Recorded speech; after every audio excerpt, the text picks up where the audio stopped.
No, I don't know. You go ahead and make that.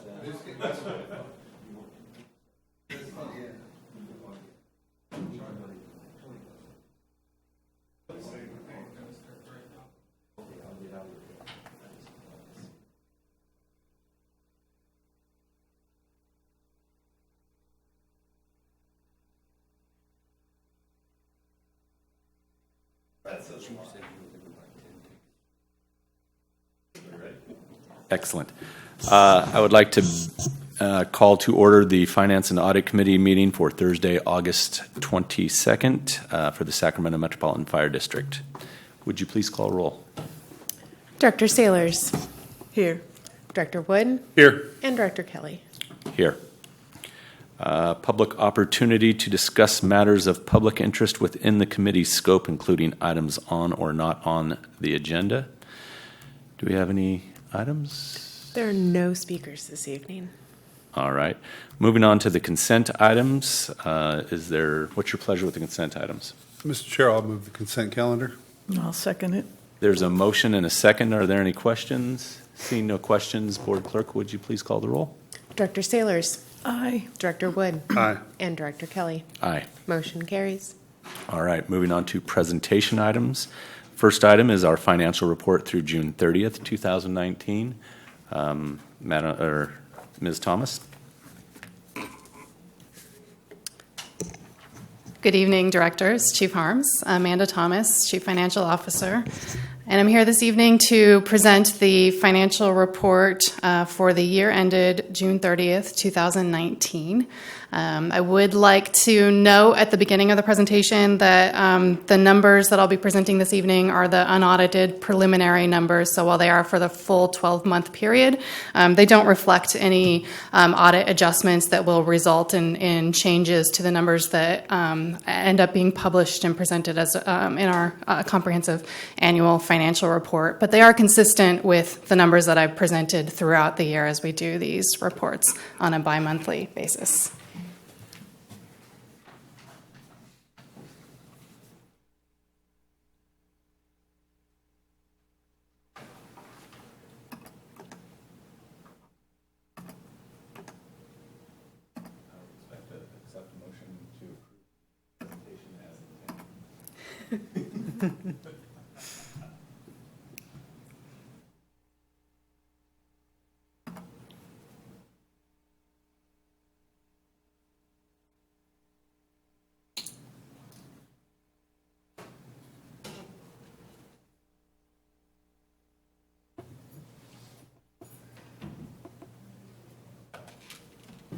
Okay, that's great. Do you want to stay? Okay. So jumping right into the presentation, the first chart here is showing cash balance in all district held funds. So just again as a reminder, this is not only the general fund but all of the funds of the district, and it's just reflecting the actual cash balance as of with the final dot there being as of June 30th, 2019. So that's the red line is the fiscal year 18-19 number. You can see the balance was about $56.7 million, and you'll see that that's a reduction from the prior year, which is represented by the green line. And as we've discussed previously, the reason why there is a lower cash balance this year is because we had a pension bond redemption earlier in the year. So our cash balance is lower, but our liability is also lower because we no longer have that debt. This chart is showing the general fund reserves. So again, the red line is representing fiscal year 18-19, the green line 17-18.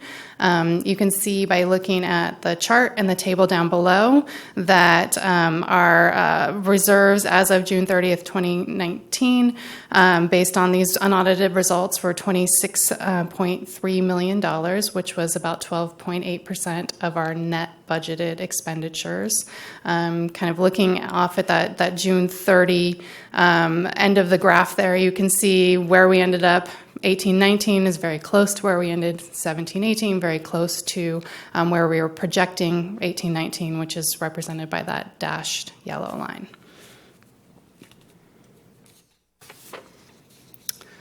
This chart shows Medic cost recovery revenues, and you can see the blue line is reflecting a budget of $39.1 million.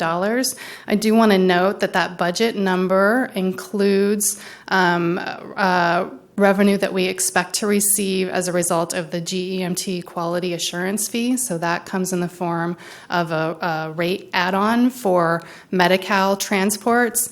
That was a late budget amendment that we did to fiscal year 18-19, so it really only affected the budget for the May and June months. So that's where you see kind of that uptick in the blue line. That's because of that amendment, which was an additional $3.6 million in revenue in. You'll also remember that had an associated expenditure of about $1.4 million. So it's the gross amount that's reflected here in the revenues, but obviously the revenue and the expenditure both impacted the budget. You'll see, looking at the red line, that what actually was collected during that 12-month period from July 1 through June 30 was a total of about $37.2 million.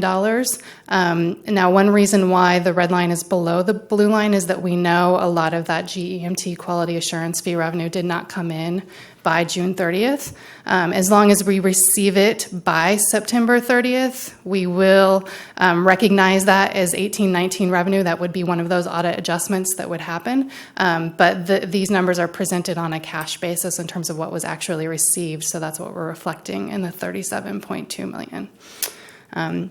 And you can see that comparing both of those lines to the green line, which is the prior year 17-18, we had a significant increase in revenues received, and that was primarily as a result of rate increases that became effective over that period of time. Turning to look at total revenues, you can see the blue budget line. Well, you can almost sort of see it. It's in many cases beneath the red line, which is actual, but total budgeted revenues for the year was $215.2 million. Actual revenue was $213.2 million. So you can see very close to budget there. And then turning to look at expenditures, this blue budgeted line is even more difficult to see. Pretty much right underneath the red actual line, we're here showing salaries and benefits. So we had a total budget of $176.3 million. You can see that actual expenditures were very close to that, $176.5 million for our salaries and benefits expenditures.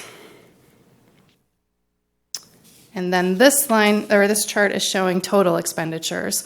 So total budget for the year of $214.5 million. Actual spent $211.5 million. You just saw that we spent every bit of our salaries and benefits budget. So this amount that we're under budget in total expenditures is really coming from our non-labor, primarily our services and supplies costs, where we had some budget savings. And finally, the last chart that we'll look at is the SERPT fund, which, as you know, is the OPEB trust fund. The total in that fund as of June 30, 2019 was about $43 million. Over the life of that fund, that's made up of contributions of $34.5 million and interest earnings of over $8 million since the district began investing in this fund back in 2012. So just in summary, our general fund surplus is estimated at $1.7 million before any audit adjustments are made. So that's our revenues minus our expenditures resulted in a surplus of about $1.7 million. As I mentioned, our expenditures were under budget, resulting from savings in services and supplies. And then the shortfall that we see in the Medic cost recovery revenue compared to budget is really due to the timing of those GEMT quality assurance fee receipts. We are hopeful that those will be collected in time to be able to reflect them ultimately in our 18-19 revenue number. And our unaudited general fund reserves as of June 30, 2019 were $26 million, or 12.8% of net budgeted expenditures. And then that concludes my presentation. I'm happy to take any questions you might have. Are there any questions for Ms. Thomas? No questions? Thank you very much for that report. I'd like to hang out. And do another one, of course. Get this to work.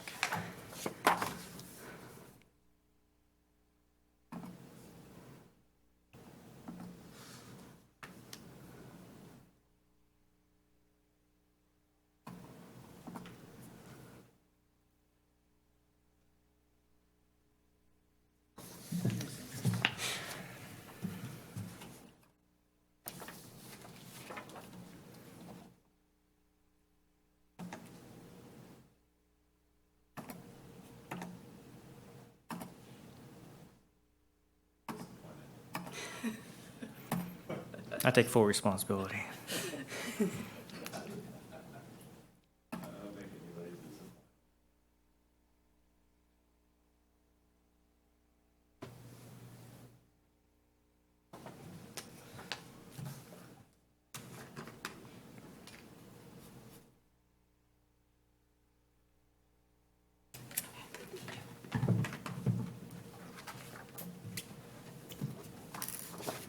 Okay, so we will transition right into the final budget for fiscal year 1920. So I just talked to you about fiscal year 1819. So now we'll kind of shift gears and start talking about the current fiscal year that we're in. So this presentation is really being presented to the Finance and Audit Committee in advance of presentation to the full board, which will happen at the first board meeting in September, really for your information and any input or feedback you would like to provide. So just in terms of background, the preliminary budget for this fiscal year 2019-20 was adopted June 13th, 2019, and at that time we had about a $400,000 deficit in the general fund, which is really attributable to some one-time expenses that we have this year. Looking at the final budget, we've identified changes relative to the preliminary budget, an increase of about $900,000 in revenue, and an increase in expenditures and transfers out of about $1 million. So overall, the net between those two, not a significant change from our bottom line at preliminary budget, and our projected general fund reserve remains at 12%. So for the balance of this presentation, when I'm doing comparisons, I'm really going to do comparisons year to year, not final budget to preliminary budget. So this is really the only one where I'm talking about, okay, what changed from preliminary budget going forward. I'm going to talk about where were we in 2018-19, now where do we expect to be in 2019-20, just to kind of help you understand the frame of reference there.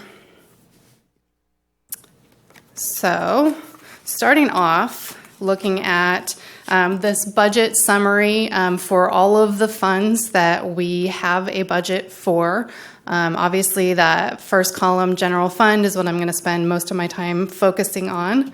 And you can see, looking at this table, that we are budgeting for total revenues in the general fund of $218 million, total expenditures of just under $221 million.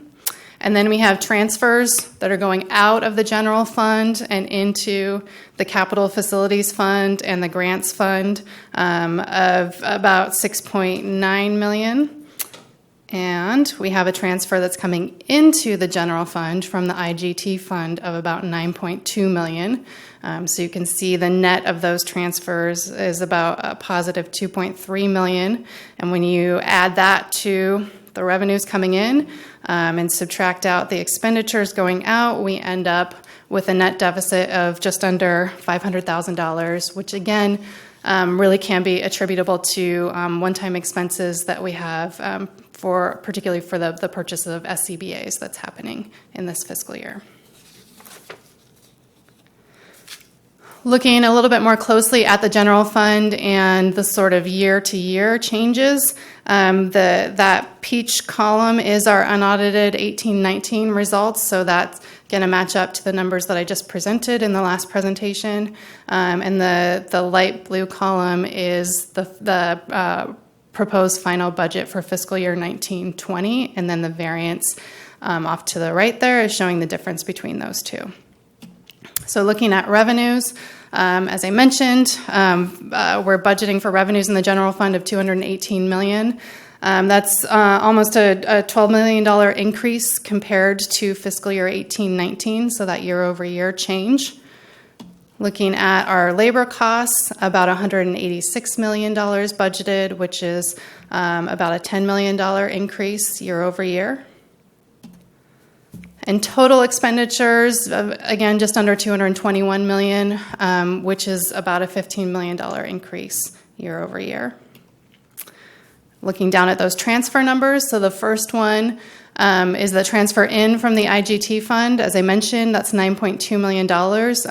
That's not a change from preliminary budget. We did discuss this at preliminary budget. That is a significant increase year to year, so it's about a $2.5 million increase compared to last year, and that's really the result of an enhanced federal match for the newly eligible Medi-Cal population.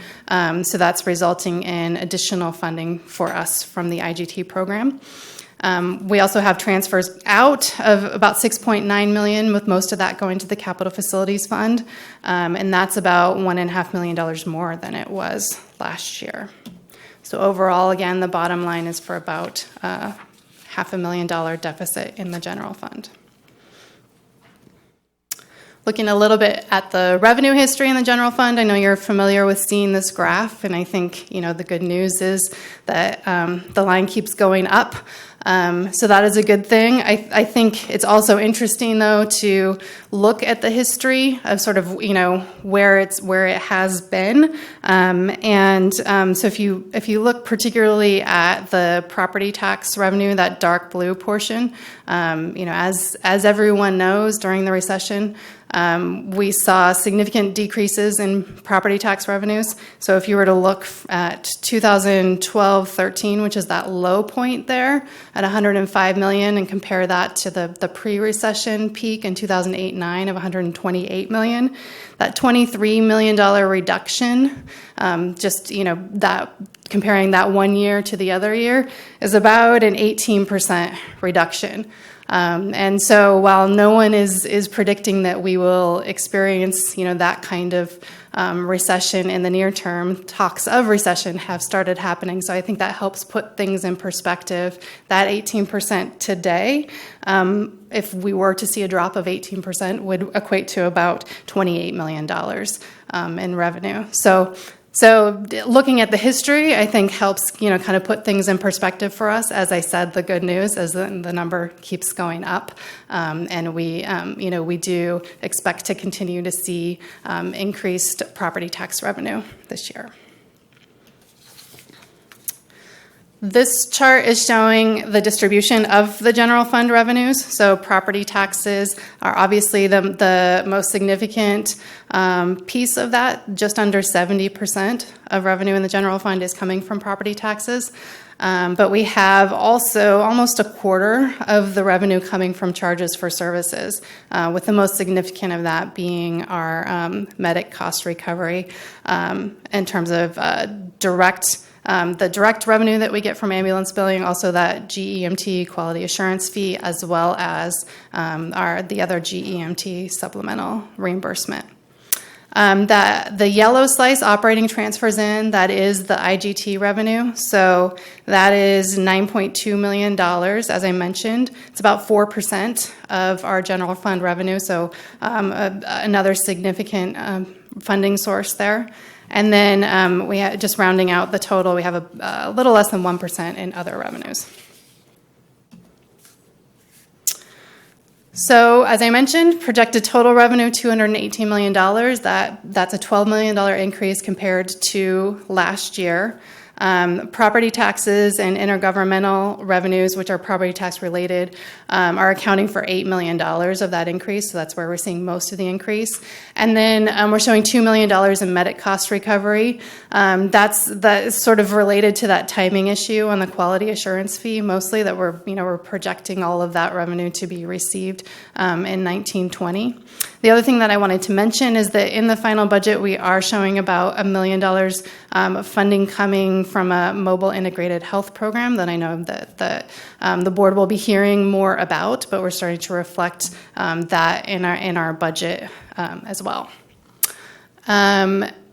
Finally, we have net IGT revenue, as I mentioned, coming in of $9 million. So our total, if you look at the actual revenues and that transfer coming in, our total funding sources available in the general fund is $227 million. So turning to look at expenditures, this chart is just showing the distribution of budgeted expenditures and other uses of funds in the general fund.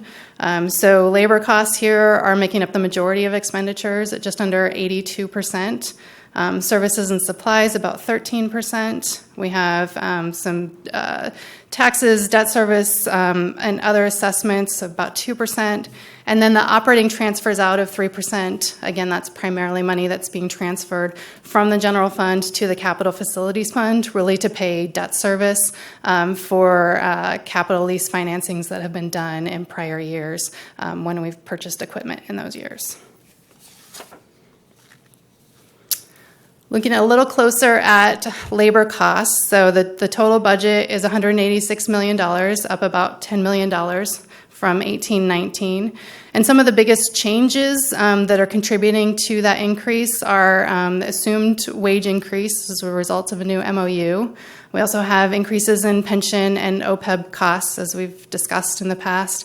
And medical premium increases. So this is a significant one for us this year. As you may have heard, CalPERS has reorganized their regions for the pricing of medical premiums. So we used to be in the Sacramento region, and then there were two other regions in Northern California. They've consolidated all of Northern California into one region, Region 1. So the premiums that we will be paying effective January 1st in that Region 1, overall for us, represent an average 15% increase in premium. So it's a significant increase for us. It's about $1 million in this year's budget that is equating to. And then finally, as we always have sort of when we're comparing a budget to an actual year, if you look at the detail, you'll notice that we have some increases in certain wage and incentive and benefits categories and decrease in overtime, and that's really because we're assuming 100% of our positions are filled, which is resulting our overtime costs because we don't have that cost to backfill if everything's filled. But it's also, reflective of higher position-based costs compared to an actual year where we had vacancies. So that creates some change, but not really a bottom line impact to the number. Looking at some of the other expenditures and uses of funds in the general fund, services and supplies budget totals $30 million, which is a $5 million increase compared to 1819. As I mentioned in my earlier presentation, we did have some budget savings in 1819. And additionally, we have some of the significant things listed here, a one-time expenditure of about $900,000 for non-capital related items related to the SCBA purchase. That's included in our services and supplies budget. We also have an increase of about $600,000 for liability and property insurance, which we discussed in the preliminary budget. Our assessments, debt service, and contributions budget totals $4.6 million. And just for information, that is where we budget for that expenditure associated with the GEMT Quality Assurance Fee Program. It shows up in that category. That category also includes the assessment that we pay to the county for collecting our property taxes. And that also includes the debt service in the general fund. And then finally, we have our general fund transfers out to the capital facilities fund and the grants fund. Looking at some of our other funds, so in the capital facilities fund, The final budget includes a capital outlay budget of $7 million. So some of the more significant capital items are listed here. 3 Type 1 engines for $2.1 million, 2 water tenders for about $900,000. The SCBA packs, so these would be the capital items associated with the SCBAs that are not included in the grant. There's about $800,000 for that, and then 3 ambulances for $600,000. In the grants fund itself, we do have that AFG grant, which was for $4.5 million for regional SCBAs, so not just our agency, but other regional agencies. $2.2 million of that grant was for our agency. And then there's also a SHUSH GAP grant of $150,000 for some equipment there. And then in our lease properties fund, we're budgeting for $1.1 million in lease revenue compared to expenditures of $700,000. So that's a fund that has run a deficit in the last couple of years and is now able to generate a surplus to sort of allow some accumulation of funding for when we do have some major one-time expenditures that are needed to those properties. So it's getting in a better position. And then finally, our development impact fees fund includes $3.8 million budgeted to begin the design and construction of Station 68. So sort of looking in summary, our projected general fund reserve as of June 30th, 2020 remains at about $26 million. That's 12% of net budgeted expenditures in this budget. And really sort of consistently, that the challenges that we continue to identify as we look out the next 5 years and we're seeing reflected in this budget are pension and medical costs. We continue to have those cost increases year over year. Also, our capital replacement and maintenance needs. You see that transfer going from the general fund to the capital facilities fund going up as we have to continue to replace those capital items. And then finally, our reliance on the intergovernmental transfer of funding. So as I pointed out, $9.2 million, that's great. I mean, it's, that certainly the budget would not look as good as it does if we didn't have that, but that's $9.2 million or 4% now of our general fund revenue. That's relatively uncertain going forward given the history of this program. So those are the things that, we'll continue to sort of keep an eye on and understand as we look into the future that we'll need to sort of mitigate the risks associated with them. That concludes my presentation. I'm happy to take any questions from the committee. Yes.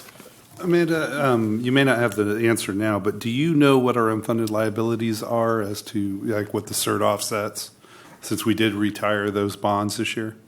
The pension obligation bonds? Yeah. So the pension obligation bonds, I don't know the number off the top of my head. We retired about 25 million. I believe there's another 20 million that will be retired. And then there's an additional amount that we're paying off every year. So I would hate to give you a number that's incorrect right now, but I will tell you that it is north of 20 million. I want to say it's probably in the $35 million range. And then what about the CERT, the OPEB? The OPEB liability depends on what valuation methodology you're using and whether you're looking at the implicit or the explicit. But that again is in the $200 million range. Thank you. Mm-hmm. Well, the things that we need to be keeping an eye on, they're perennial. I mean, they have been there year after year, it seems like. And the IGT funding, as you indicate, we've been concerned about that probably since you've been here, I think. Yes. You're the first one that raised your hand and said, hey. So thank you for that report. And full board will receive that on our first meeting in September, you said, right? Correct. Okay. All right. Then thank you very much for your time Thank and you. for the effort. Anything else? Next meeting date is September 26th at 5:30 p.m. Any anticipated action or presentation items? This is your chance, okay? Whereas Ollie's not going to be gone forever. All right. All right, then. We will proceed to adjourn, and thank you very much for being here.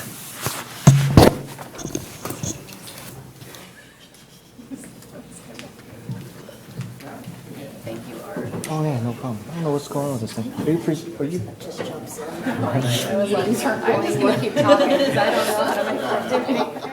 I was about to say, is there something in finance for a new monitor? You know, just.